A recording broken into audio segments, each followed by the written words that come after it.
Hi there, I'm going to show you how to replace the battery in this key fob. You're going to need a replacement battery. This takes one of the 2032 batteries. You can get these off Amazon for just a few dollars. I've put a link below in the description that will take us straight there. I'm also going to be using a flat tip screwdriver, so you don't need a specific screwdriver, you just need something small and pointy. So you want to press this button right here and pull your mechanical key out. Now this part here, this piece is a tray. And there's a little hook right here, or a little gap. So you want to put something small and pointy in that and slide the tray out. This is what the tray looks like.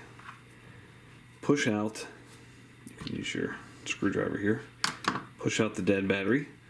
So your dead battery comes out and it goes positive side facing upward like that.